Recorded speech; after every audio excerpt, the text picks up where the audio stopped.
welcome to beautiful Victoria, British Columbia on a warm summer's day with the Parliament buildings behind us, the inner harbour with the soft breezes blowing off to the left, and the old Empress Hotel to our right. It's a perfect setting for one more thing, and that is the incredible hanging baskets that have become so much a part of this city.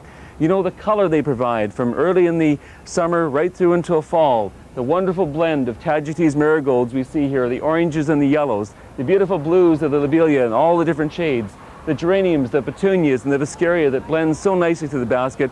You know what has happened over the years is these baskets have become more than just planters put up for the summer season. They have become an art form, carefully designed, blending certain colors and plants together to give you life and enjoyment and aesthetic beauty right through the entire summer. But you know, in the home garden, baskets can have that same effect. They're absolutely glorious to have first thing in the spring, right through in the summertime, going into the fall months. They add aesthetic beauty, they add enjoyment, they add so much life and character to a home. But the one thing is, people don't realize how easy they are to put together. And in this video, we're going to show you exactly how to blend the colors, the plants, the size of basket, the type of soil, everything you need to know to create a wonderful hanging basket to enhance your home. Hi, I'm Brian Minter, and we're now going to go into our greenhouse and show you how to create a wonderful Victorian basket.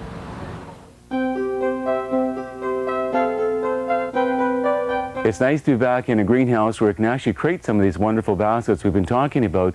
But you know, the first consideration is always the style and the size of basket that we want to use when we're creating a beautiful moss basket.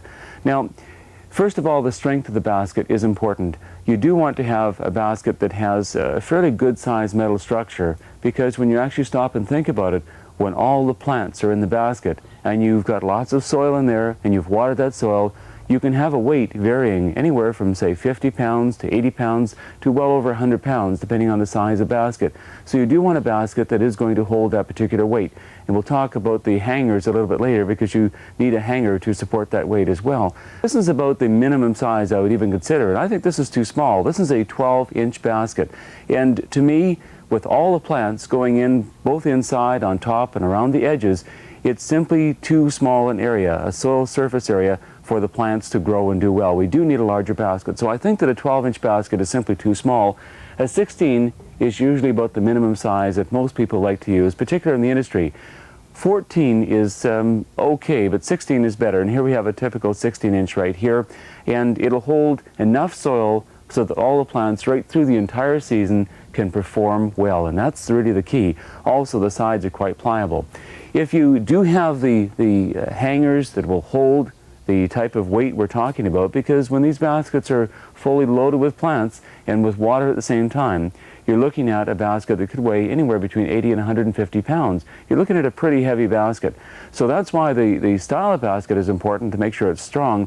But when you do get into the larger baskets like this 18-inch size right here, you can be assured that it's easier to care and maintain, because it has more soil area that will not dry out as quickly, number one. And number two, it's got the strength to hold that basket in place. So the size of basket does make a huge difference. I would encourage you, please, to use a 16-inch or 18-inch basket.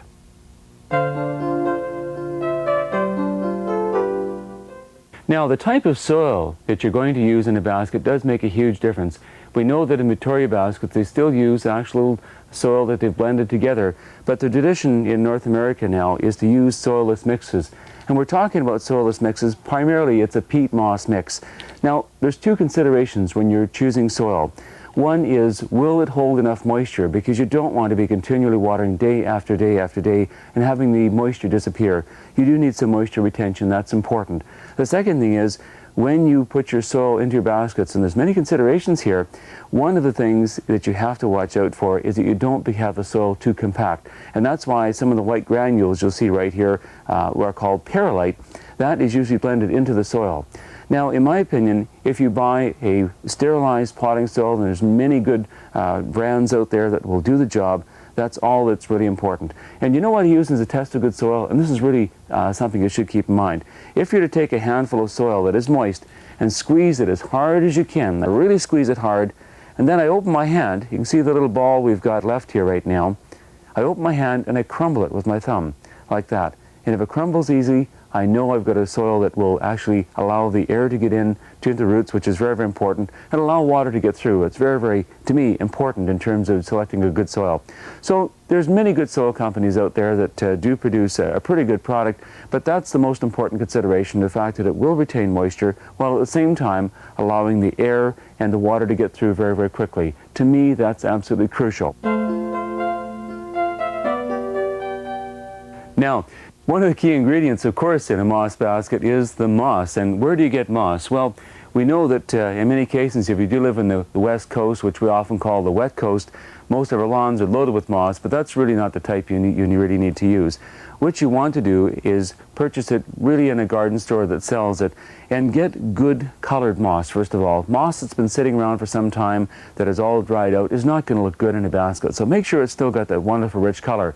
And when you do moisten the moss, of course, it's actually living organisms. They will actually green up and tone up. And you know, the neat thing is often you could find some ferns in the moss that will actually grow through the basket as well. But try and choose moss that has slabs in it, and it sounds a little silly, but one of the important things is to make sure, put the green side out, because often on the underside you find it's brown on the underside and green on the top. Put the green towards the outside of the basket, because the brown should go on the inside. Now, when you're going to start putting moss in a basket, it's important that you use enough. Now, I know sometimes moss can be expensive, and people tend to say, well, gosh, I'll kind of skimp on it. Please don't. That moss is an insulator. That moss is going to hold the air that's drying out and the wind away from the roots of your plants, and it's going to make a huge difference. So use the correct amount. Now, when you start putting moss in a basket, the most important thing is to, first of all, start layering it down, as we're going to do right here.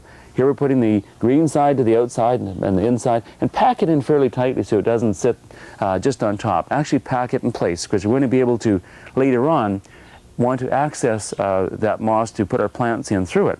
So here we are, we're going to make a layer, and if you can get sheets like this, gee, they work very, very well. Just pop it down, as we're doing right here. Make sure that it's good and thick. It looks pretty good, so we've got the bottom line at this point. The next thing is to start putting the first ring going up. Normally go about 1/3 of the way, and again, packing it to the outside is very, very important. Now here we've made our first little nest, as you can see right here, and to hold it in place now, we have to put soil in. One of the considerations we've got to make at this point is, what are we going to do about moisture coming through? Some people will use a plastic liner to put in the inside of the basket. Other people will actually put a saucer in the bottom of the basket and attach it to the bottom of the basket to catch the water. But I think a real smart idea is to actually take a clear plastic saucer, which is inexpensive and you can use it year after year, and simply insert it in the bottom of the basket, as we do right here. Push it in very, very tightly, and choose, of course, a saucer that will go down like that. Push it in very, very tightly. So if you are concerned about water dripping out of your basket, it's not necessary that you put it in, but during the summertime when it does dry out, if you do have a saucer to collect water, it will make a big difference later on. So now, let's start putting some soil in this basket to show you how it should be done. Now, the biggest mistake that people tend to make is by packing the soil in too tightly. Gosh, they put soil in and they pack it in really tightly. You know what happens? The roots simply can't breathe. And by putting our soil in gently, as we're doing right here, just sprinkling it in liberally, lots of it in, and I'll show you how to pack it in place in just a moment. Let's get lots of soil in there. Now, we've got lots of soil, as you can see right here. The first and most important thing is to tap it down very gently. And that will generally give you enough soil tension so you don't really pack it in too tight. The other thing that is awfully important at this point is to make sure you actually put your hand in and push the moss against the edge of the basket to make sure that soil goes down. Because so often you'll find air pockets in there where you didn't have enough pressure between the moss and the edge of the basket. You've got moss sitting out, and you'll pay the price later on, as some of the roots can possibly dry out. So always make sure and make a point at this point that the moss is real tight against the edge of the basket. And that way we can add just a bit more soil. All that soil that we had a minute ago, you see, is just a beautiful layer like this. Now we're ready to start putting our first plants in the basket.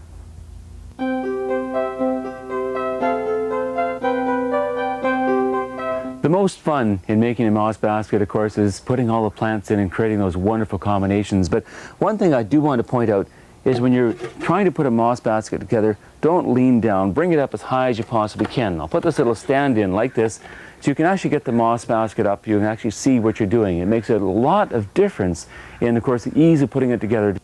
Now, if you're going to make a true Victorian basket, it's done with certain types of plants, and they're put in the basket in a certain type of way. Well, the first and foremost plant going in is, on the very bottom layer, is a little Tagetes marigold called Lulu. And if you rub the foliage, you get the most incredible fragrance from this variety, which has actually for years been known as a natural insect repellent. But we don't use Tagetes because it's an insect repellent. We use it because it has tiny little flowers that look so gorgeous and flower right through the entire summertime. So we're going to the bottom layer, we're going to put 3 Tagetes marigolds in, and we're going to put them in just like this. Now, one of the important things is that we actually pinch the marigold, take the centers out of the marigold so it will branch out. Because what it'll do, once you take the top off, is allow side branching to take place. In other words, instead of getting a long, strong plant that becomes too large, you'll have a short, compact one that'll have lots of flowers on it, and that's the secret. So now we'll just take the marigold and we'll pop it in on the side of the basket just like this. Now what I'm going to do is open up the moss. As you can see, I'm going to put the wire frame back in around it to hold it in place, put the moss back in place, so it's just poking out of the moss like that. And that's all there is to it. Now 3 of them go in the bottom layer. So what we'll do is put them equidistant around. We'll come around to this side. I'll take another little Tagetes marigold, and I'll very carefully pinch out the center again, as we're doing right here. Open it up very, very carefully, and again, set the root ball inside the moss, into the soil, close the wire, close the moss, and it's ready to go again. Come around to this side over here. We'll take it out just like this. Again, we'll pinch it off, and I just want to make sure that it's equidistant. I've got one over here, and one is going to go right here. And we'll just pop it inside very, very carefully as we're doing like that. Put the moss back around and put the wire frame back to make sure it's held in place, and I've got those roots inside too. Now, if you didn't know what a Tagetes marigold looked like, we have one back here in this particular basket. See how beautiful they are? We're using them at the top of a basket over here. This is a different style of basket, but look how great those Tagetes marigolds look.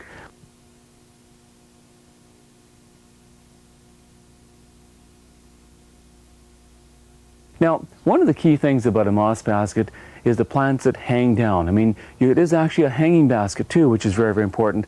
And one of the best plants I think you can use for that, and which they use in Victoria, on the very bottom layer, is something called Creeping Charlie, or more formally known as Nepeta, particularly the variegated one, because there is green Nepeta that doesn't look as attractive. The variegated one has lots of life in it. It's absolutely beautiful.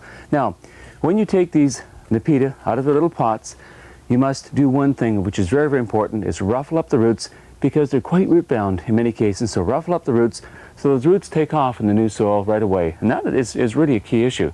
So what we're going to do is put Nepeta in the opposite layers to, in the very, very bottom now, to where the Tagetes marigolds were. And again, tuck it in very, very carefully, just to make sure that it goes into the moss and into the soil. Now that's really important, like that. Let it hang over. Now I'll take another one over here. We'll turn the moss basket around and put it between the other 2. We're loosening up those roots very, very carefully, opening up the soil and the moss, and very carefully setting it inside. Close it up, and just ruffle the little plants up a wee bit so they will spread out, which is kind of important. And we'll put the 3rd one over in this corner here. The peat is so easy to work with. It's an excellent little plant, very, very tough and hardy, but it does give you a wonderful trail, and kind of nice variegation is what I love about it as well. Pop it in down there, and it's ready to go. Now, the Nepeta is a wonderful plant, and to give you some idea what they look like, look at these gorgeous vines in the bottom of the basket that just gives that lovely long trailing habit to any basket. It's absolutely delightful. And that's the first layer of a Victorian basket. Now we're going to do the second layer.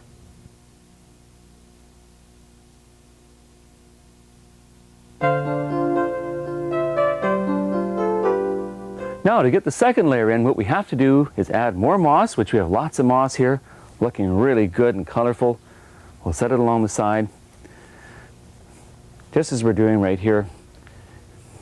And it doesn't take long to put it in place, especially if those lovely large slabs that as we have here that are so easy to work with.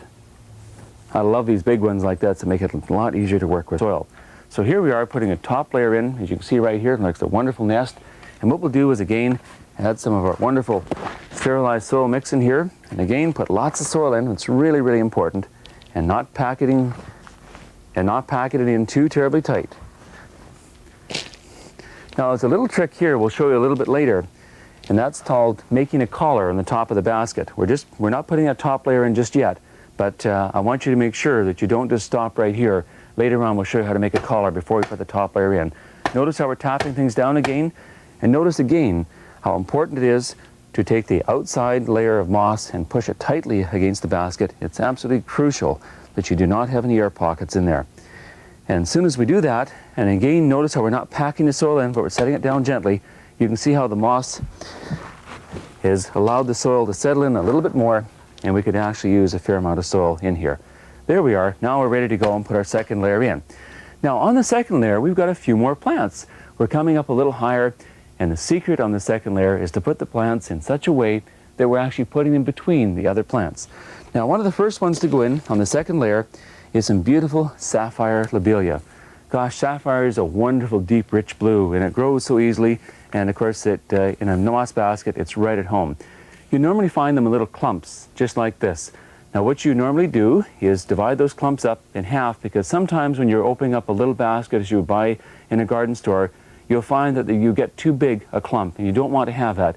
Just a nice little cluster, and because when they seed lobelia, they seed, oh gosh, maybe a dozen or 15 seeds in one little clump.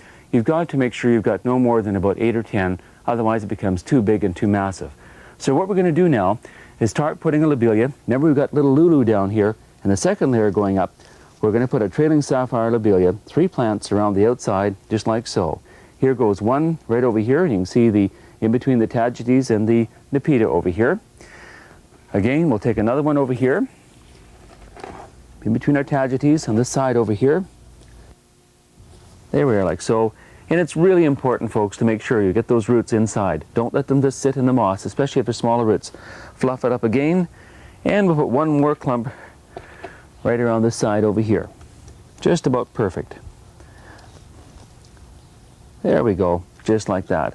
Again, and fluff it up just a wee bit, so it's between your tagetes and your little nepeta down there. And it makes a wonderful combination. If you're wondering what the sapphire lobelia look like, here we have a sample over here in a different moss basket. Isn't that great?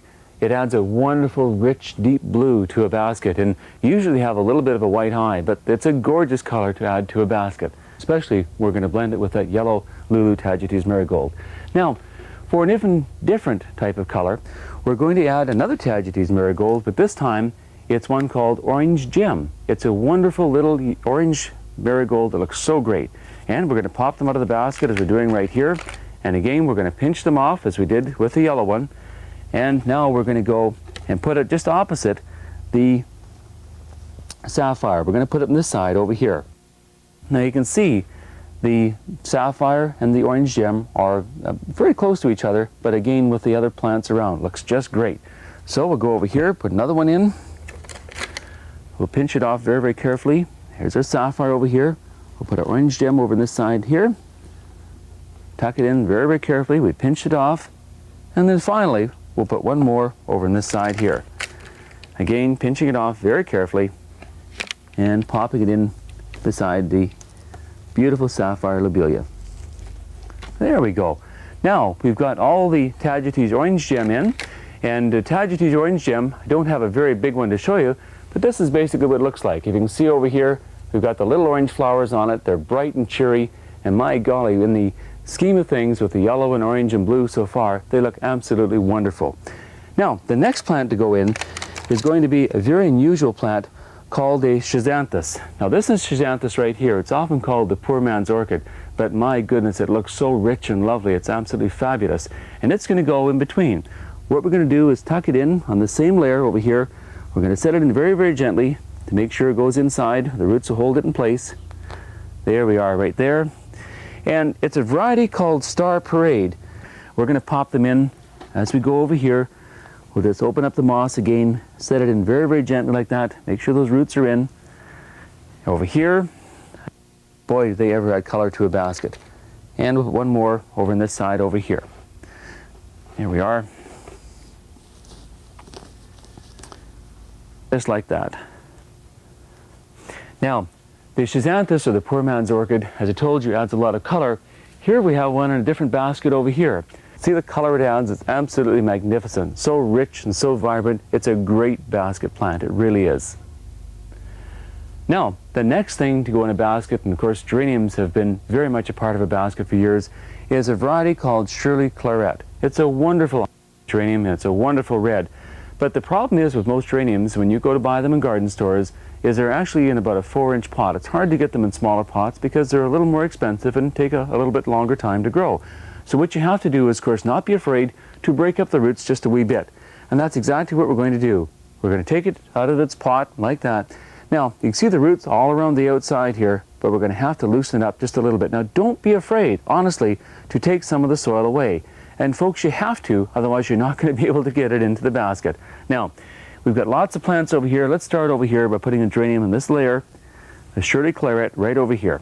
We'll set it in very, very gently through the wire. We'll open the wire just a little bit, open the moss just a little bit, put it around, and we're making very sure that the actual roots get into the moss.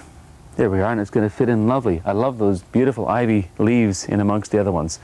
We'll set another one over here. Again, we'll take it out of its pot, loosen up the roots just a wee bit, take all the extra soil off we really don't need, open up the wire, open up the moss, and we can just sneak it inside as we're doing right here. I like to put them near the top because they have such a long trail to them that looks so nice and in balance. Now we've got 2 over here, we've got 1 more to go right in this particular spot here. We'll open things up, take our geranium out of the pot very gently, take off some of the extra soil, and we'll very, very carefully pop it inside just like that. Make sure that soil is in that, inside the moss, and everything looks just great.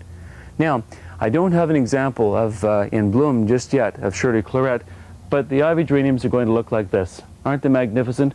The rich green and the ivy leaf of the geraniums look so magnificent, and of course that red color, as we're going to talk about in Shirley Claret, is absolutely gorgeous as well. And that's the second layer in the Victorian basket. The first layer went in very, very easily, a few more plants in the second layer, and now we're going to start the top layer. Just before we do, one thing that is awfully important is to put a collar around the top of the baskets. And this is where many people don't understand how important a little ring of moss is around the top. It'll do several things. When you put this extra moss around the top, what it will do primarily is make a nice, instead of having a hard ring of wire for the plants to drape over, it'll soften that, because don't forget in the summertime that wire will heat up as well. So it'll keep the plants a little bit cooler, but also on softer plants, when you have a lot of weight on the plant, over that wire frame it can often bend or break. The moss will make that much easier as well. And the big bonus is when you put a collar around the outside, you get extra soil you're able to put on the inside. So those collars around the top are really very, very important, and one of the key ingredients when you're making a moss basket. We'll just wrap it around here. So here we have a beautiful collar around the outside, and that collar makes a huge difference later on. My goodness, that'll pay dividends as we go later on in the moss basket. Now, because we've got a collar, I do want to hold it in place. I'm going to put just a little extra soil on top, and it should tap it down gently to make sure that everything's going to be fine. Now we're ready for our top layer of plants in this Victorian moss basket, and so far so good. Looks pretty good, doesn't it? We've got lots of color around the outside. We'll just wait until you see the finished product.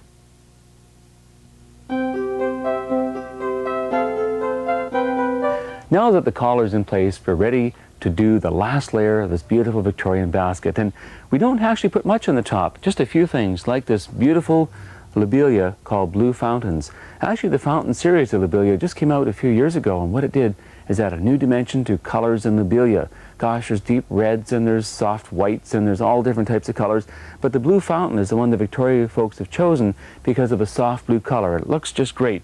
Just 3 of them are going in, by the way, and going in the edge near the top, so it'll gently drape over the top as we're doing right here. So we're just putting 3 little layers of Blue Fountain lobelia up on top. Now, remember the sapphire pendula we talked about earlier, which is a lovely dark blue? A Blue Fountain is a softer blue, and here we have one very similar over here. You can see the soft blue color on Blue Fountain lobelia looks absolutely gorgeous, and with a soft blue blending with a deep blue with all the other colors will make a wonderful contribution to a basket. It really is excellent. The next thing that goes in And the one color we haven't had is a real rich deep pink. And the pink we're going to use is from a petunia, and this one is called Rose Madness. Now, the Madness series of petunias only came out a few years ago. I first saw them in Chicago, and my goodness, they're absolutely magnificent. They just bloom in all types of weather, which is really, really important. But instead of having very large flowers and a overpowering, vigorous habit, they kind of blend in nicely with other plants. So in basket work, and this is why I'm sure Victoria chose them, they flower for a long period of time in rain or wind or heavy sunshine, and you know how reliable petunias are. They bounce back after poor weather, which is kind of nice, but without being so vigorous that they don't overtake everything else. That's why the Madness petunias are absolutely sensational, I think, and what a difference it makes. Now, what we're going to do is put 3 of them in between the lobelia, one over here, and can't you see how nice that pink adds new vibrance to the basket? Absolutely glorious, it really is. One over here, and finally one over here.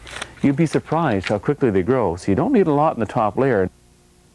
Now, they do look good, but to give you some idea of what pink petunias can look like in a basket, over here we've got some wonderful, this actually isn't Rose Madness, it's Pink Magic. You can see the wonderful tones that a pink of a petunia will add to a basket. It adds a certain richness, I think, and a new color range that is absolutely glorious. It really is. Now, the last plant to go into a Victorian basket is something we call Viscaria. Viscaria is a very unusual plant. It's a wonderful thing that just adds so much uniqueness to it, a very soft effect. And because they grow tall, we put them in the center. And this is Viscaria right here. I want to show you what it looks like. It may not seem like much, but my goodness, it grows. It sort of cascades over the whole basket. And to give you some idea what it looks like, this is Viscaria. Isn't this absolutely gorgeous? And with those beautiful blossoms that hardly have any leaves on them, they look so elegant and so classy, believe me, it adds a real sense of class to a basket, a certain touch of elegance that I think no other plant can add, and that's certainly why the folks of Victoria have chosen to put that plant in. So there's not much. There's only 7 plants in the top layer. We talked about 12 in the middle layer and 6 plants in the bottom. But you know, the combination is just right. Over the years, the folks in Victoria have done such a magnificent job of creating beautiful hanging baskets that have really become world famous. And people go to Victoria just to see and admire those incredible baskets, and they add so much, I think, to the entire beautiful city. The baskets of Victoria are beautiful, there's no question about that, but you have to remember it's a special type of climatic condition in which they're growing. They've got the ocean nearby and a very mild and wonderful climate. Often if you're trying to make up your own basket and you live further inland or a different part of the continent where you find that the weather is very, very intense, you may want to try a few different types of plants that will stand up in those types of conditions, because often some of the softer plants, when you get that intense heat of the summertime, will tend to burn off, and you may want to choose an alternative. Something that I love, and it's so versatile in many different types of situations, is this particular plant here. It is called heliotrope, and it's so fragrant. You get that incredible perfume, and you know, it's something we often in the home garden tend to forget about when we're planting baskets. If we're sitting out enjoying a wonderful evening, wouldn't it be nice to have a perfume pervading our whole patio? Well, heliotrope, which now comes in white, by the way, will make a wonderful addition to a garden. And just to show you here as a small plant what it can look like in a basket, look what heliotrope can do to it. That beautiful blue color is so rich and vibrant, and of course outside in the patio it just exudes an incredible perfume all summer long. It's a wonderful addition to a basket. Something else that's been very, very popular the past few years, and really has only been around for a short time, is a very lacy foliage plant called brachycomb, more commonly known as the Swan River daisy. Did you know that you can actually grow this plant from seed? But actually it's better from cuttings. There's also some pink ones that I don't think are quite as good just yet, but gee, they're absolutely magnificent. They remind me of the old-fashioned Sprangguy fern we used to use in baskets because of that wonderful, lacy, elegant foliage. But the big thing is, it stands up so well in so many situations. Let me just show you how good it looks in a basket. Isn't that gorgeous?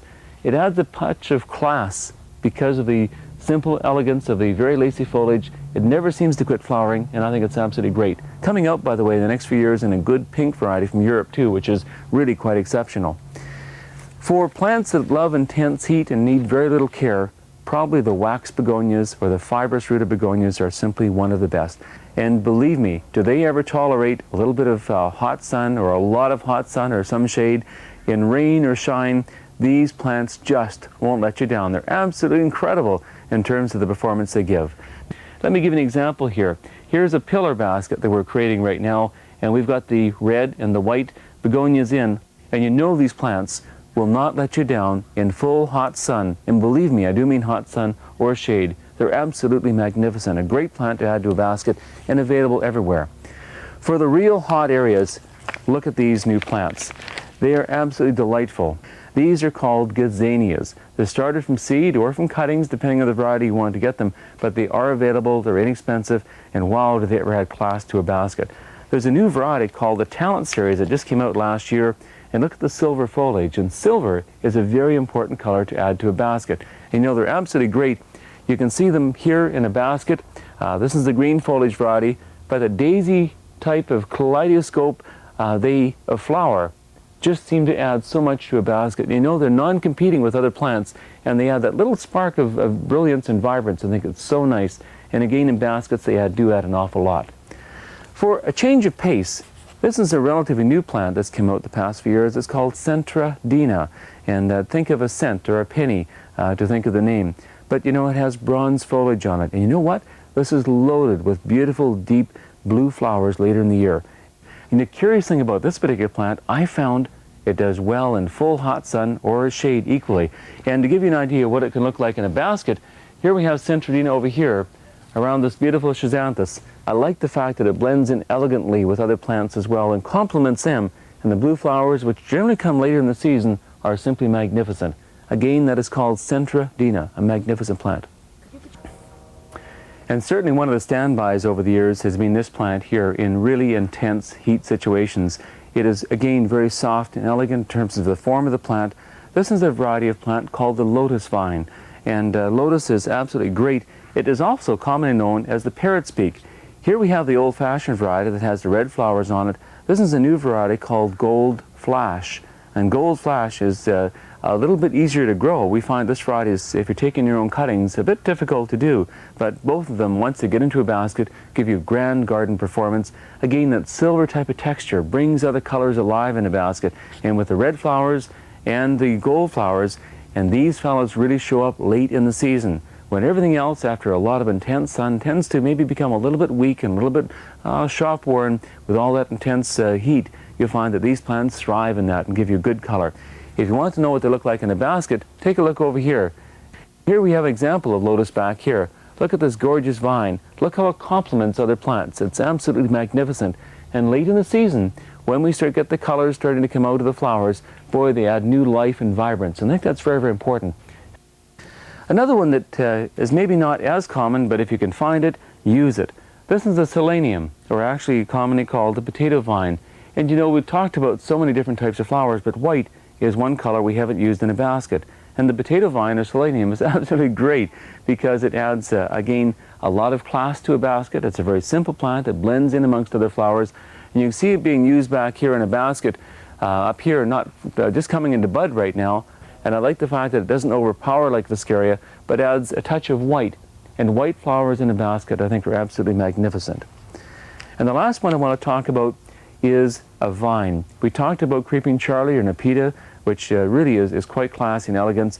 I notice a lot of growers now love to use Lamium, or the silver nettle vine, and a lot of folks just love it as well. It perhaps is a little more vigorous. When you go to take a look at it in baskets over here, look at the texture it adds.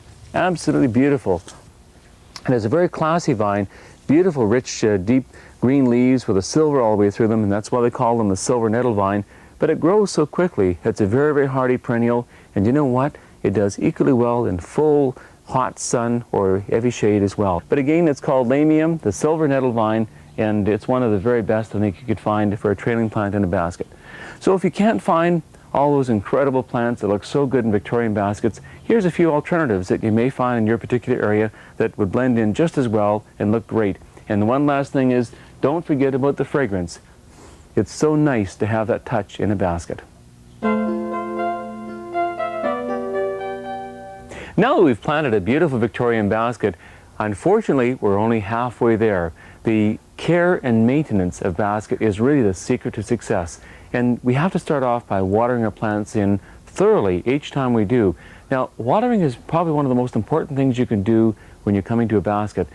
The biggest mistake people make is they tend to water too frequently. What you have to do is water thoroughly when you water so that everything is completely saturated with water, and then let things dry out until they're dry, then water again. And it's very important. You have to break some old habits there, because the tendency is to water every Tuesday at 4 o'clock. Well, you really can't do that with baskets because the weather conditions change so dramatically. When the plants are dry, really give them a thorough soak in. You can use cold water, it doesn't matter, because it's outside and often that's the only thing you can possibly use. But in any cases, do give them a thorough soaking. Now, when you go to water, there's several ways you can do it. I'd love you to use a watering can, but use a proper watering can. One of the best is the old English Hawes watering can, known worldwide as certainly one of the best, because what it has is that soft rain type of nozzle and then the patented nozzle that thoroughly soaks things in. Now, when we're talking about a moss basket, what you have to do is not only water the top of the basket, what you have to do is water the sides as well. And sometimes it's difficult, of course, when you're watering to actually be able to water the sides, but you've got to soak the plants in, especially when they're young, on the sides. The key is to keep that moss wet. Well, a watering can is practical when it's down on the ground, but sometimes when it's up on a hanger it's difficult to do. And that's why you can find watering ones that actually have on the end of them what we call a soft rain nozzle. Now, a soft rain nozzle is, and there's many brands in the market, the key is to have one that has all kinds of small holes in it that don't overpower the plants. And don't put too much pressure when you water. Let the water flow out gently. Now, I'll just turn the water on here to show you that here we have a nice flow of water, and that's what a soft rain nozzle will do. It'll give you the opportunity, of course, to water all the plants in thoroughly as you're doing like that, and at the same time soak the basket. And this is where you often get the weight in the basket, but believe me, it's very, very important to thoroughly soak all the plants in as you're doing it like that. And that's the nice thing about shutoff valves too. If you have a shutoff valve on your particular patio, a hose, in often cases, would be just fine, adequate to use, but a shutoff valve will stop the water from flowing, and it makes a huge difference. So watering is important. Water thoroughly, water only when they're dry, and you'll have great success. The next thing is your plants are going to need food, because every time you water, you're leaching all the nutrient out of the basket. And one of the most important things you can use is a fertilizer that has lots of nitrogen, a lot of phosphorus, and by the way, nitrogen makes things grow. The phosphorus, the second number, is good for the roots. It helps the roots take off very, very quickly. And the potash is important too, because instead of having a lot of rampant growth, the potash kind of works with the nitrogen to slow things down just a wee bit and makes a tremendous difference to the quality of your plants. But 20-20-20 is usually for the first few weeks until you get the basket really filled in. You need that vegetative growth. It's probably one of the best fertilizers you can possibly use. The other thing that is important to realize, that as your baskets are growing and as you're feeding, sometimes it's not always practical to feed on, and I would say at least a weekly basis. What happens is, if it gets warm, you're watering a lot, you're watering thoroughly to leach a lot of nutrient out. And that's why it's a two-pronged process of fertilization. What I love to see is a weekly fertilization of the liquid fertilizer, but in addition, putting a slow-release fertilizer on here. You can use Osmocote, you can use NutriCote, but what you want is a fertilizer you can sprinkle on top of the soil, and now it's difficult to put them on the sides in where the plants are, but you'll get enough by putting it on top, because as you water the nutrient all the way through the soil. So put a goodly amount, whatever the instructions say, of the fertilizer on top, so that every time you're watering, you're feeding too, and that's really important. One little trick is, you have to remember, is to never fertilize your plants when they're dry. Always water first and then fertilize, otherwise you stand a good chance of burning your plants. That's very, very important to keep that in mind. Now, the last type of feeding you want to do is when all the plants have lots of growth on them, looking very vigorous, nice and green and healthy, you want to stop them from becoming too vigorous and start them flowering.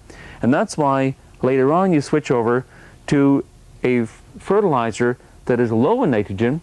For example, we have Moorbloom here, which is a 0-10-10. That means it has no nitrogen. It stops a lot of the rampant growth, but the phosphorus and potash slow things down, make sure that the plants stop growing vegetatively, but start blooming, and boy, do they ever bloom.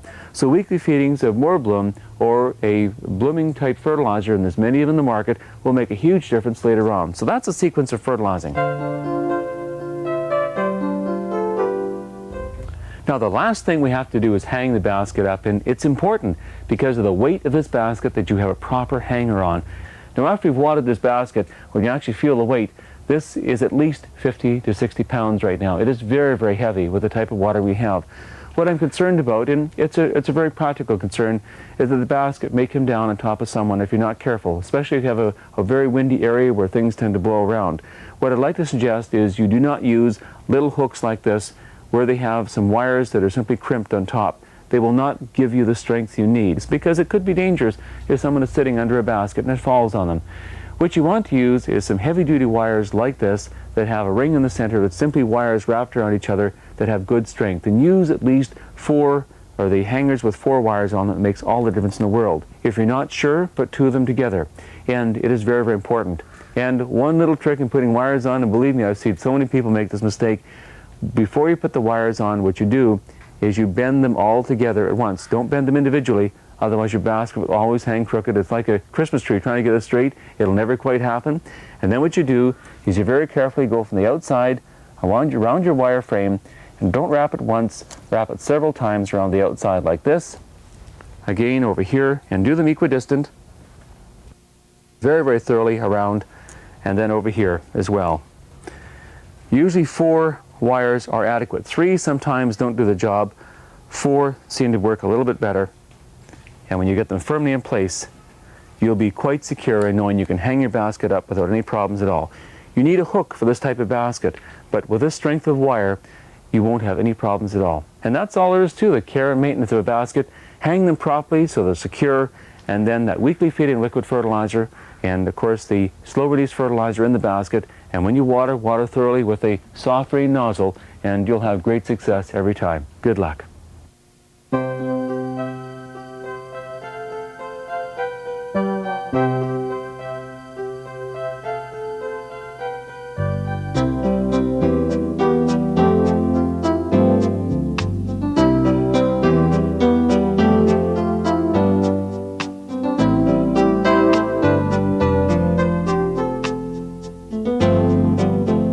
It's taken Victoria quite a while to learn just the right plant combinations to create these gorgeous baskets, and you have to admit they are pretty spectacular. But I hope you can see to this video how really easy it is to plant, to grow on, and to maintain these baskets. Thank you for joining us in this video, and I hope we've been able to inspire you to create your own Victorian work of art in your own landscape.